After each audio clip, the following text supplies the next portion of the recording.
Hey brothers and sisters, here is a quick prophecy update for the week of June 28th. I have known Christians that didn't seem to know anything about Bible prophecy say, I know this, we are one day closer to the return of Jesus today than we were yesterday. No one can deny that each day moves the world one day closer to the return of Jesus. But people need to realize that major prophecies are shaping up, and they appear to be on steroids. Biblically speaking, wars and rumors of wars, famine, inflation, natural disasters, world government tracking all buying and selling are happening like birth pangs, coming faster and harder. They appear to be unstoppable, and very well could be, because every word of Bible prophecy will be fulfilled. Consider the recent reports.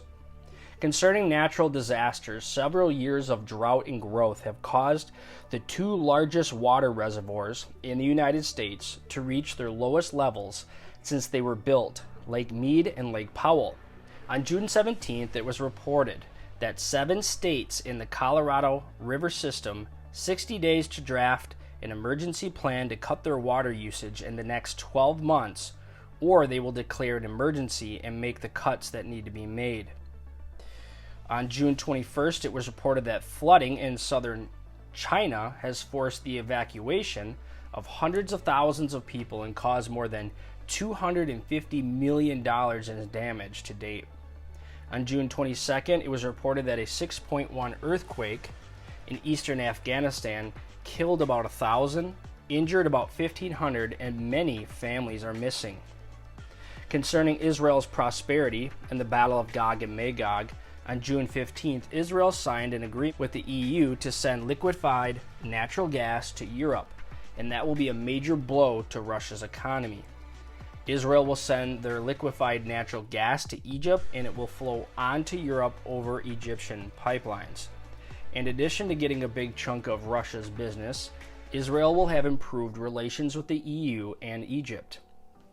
Amir Sarfati called this blow to Russia, quote, a countdown to the battle of Gog and Magog, unquote. Time will tell, but Russia's need for wealth and Israel's prosperity clearly fit Bible prophecy.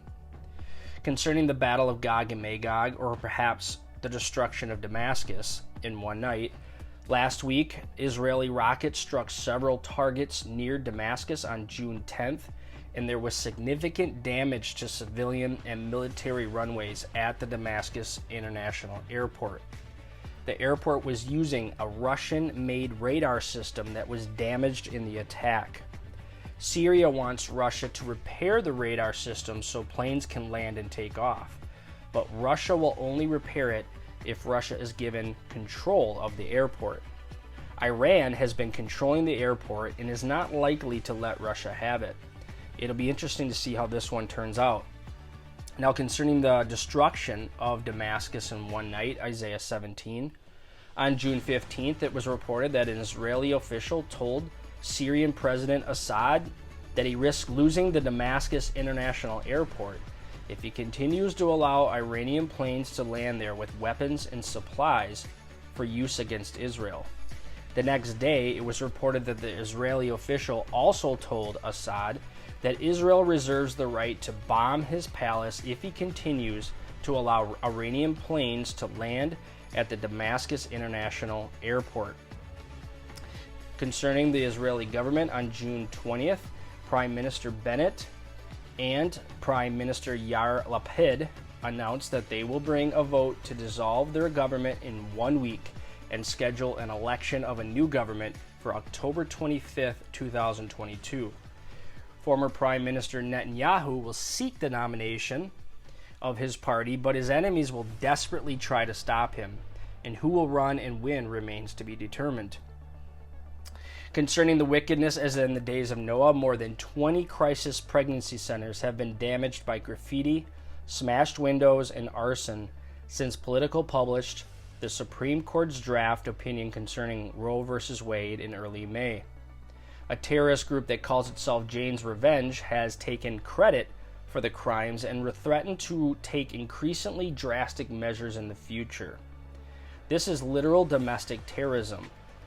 and the Biden administration is completely ignoring it. Concerning the days of Lot, on June 21st, it was reported that President Biden has signed an executive order to help young teens get transgender surgeries, to help biological girls 8 to 10 years get puberty blockers, to help biological boys 10 to 15 years old get puberty blockers, to allow transgender students to use the bathroom or locker room of their choice at school, to prohibit counseling against transitioning to a different gender. How much worse does America have to get to be as bad as Sodom and Gomorrah? Will our holy, just, and patient God act?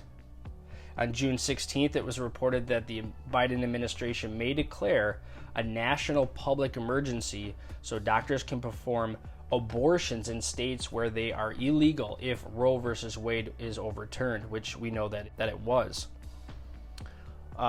Concerning every eye seeing the body of the two witnesses lying in the street in Jerusalem, Revelation 11 verse 8, and every eye seeing the second coming, the Federal Communications Commission has granted SpaceX permission to put 12,000 satellites in orbit and is considering SpaceX's application to put up 30,000 additional satellites in orbit. Elon Musk, the head of SpaceX, wants to put about 42,000 satellites in orbit so every person on Earth will have access to the internet. On June 17th, it was reported that SpaceX has about 3,000 satellites in orbit to date. If this is the fulfillment of the prophecy, SpaceX only needs to get all the satellites in orbit by the middle of the tribulation period. Concerning food shortages, last week multitudes of cattle died in Kansas, and the cause has been a matter of rampant speculation. I can't settle the issue as to why the cattle died, but on June 17th it was reported that more than 10,000 cattle died. Concerning inflation and electrical shortages, most residents of Illinois have been notified that their electric bill will rise about 50% starting in June, and some have been asked to reduce the amount of electricity they are using. Concerning a digital currency, a system for government to track all buying and selling and control everyone, on June 17th, Federal Reserve President Jerome Powell announced that the Fed does plan to develop a digital dollar. The Fed will control the digital currency and have the authority to freeze accounts and seize funds, deny access to your account, and to take the money if they don't approve of what you say and do.